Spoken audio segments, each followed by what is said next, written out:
Shalom uvracha. I'm Rabbi Joseph Vayera from Congregation B'nai Yitzchak. How do you respond to a calamity, to a massive tragedy, to something that's world-changing? This week's parasha gives us three different approaches, and we're supposed to learn from each of them. Nothing could be more timely, as today is election day. And whoever you ask in the United States of America, 50% will tell you that whatever happens is a calamity. And if the other thing happens, the other 50% will tell you it's a calamity. Well, let's look at this week's parasha and see the responses to the calamity that is the destruction of Sodom. The first response is the response listed last, and that's the response of Lot. And Lot's response is one of despair. Lot sees the city that he lived in with no doubt many friends, neighbors, destroyed, and he is completely overcome. He gets drunk, he makes rash decisions. It's a terrible thing. The number one lesson that we learn is, don't be a Lot. Lot, he gave up, he despaired. He saw the calamity and said, we can't overcome this. Then there's the approach of the wife of Lot.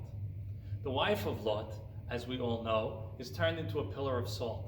And that's because in response to the calamity where she is saved, she's the victor, she's victorious, she wins, she comes out on top, she looks back and she looks down upon the people that are destroyed. And one of the lessons that we learn from a calamity here is don't be like the wife of Lot. If you win, great, but don't look down on the people who did it.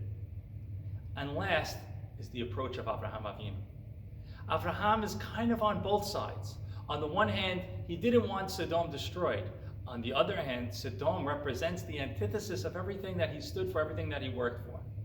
And the Torah tells us that Avraham woke up the next morning by Yashkef, and he looked out. But by Yashkef is a very funny word. It's very rarely used in the Torah. It's from the word hashkafa.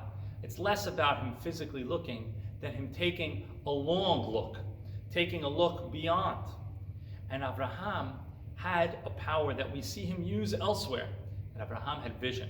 Avraham was able to see, hey, I may not have been happy, I may be happy, but I understand this is Hashem's plan.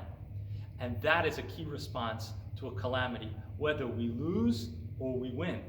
It's important to realize that it's Hashem's plan, and we can neither despair nor look down upon those who didn't win, but rather be Avraham. Be humble, be modest, go on our way, and remember that it's Hashem's work that we're all here to do, and this was Hashem's plan. Shabbat Shalom.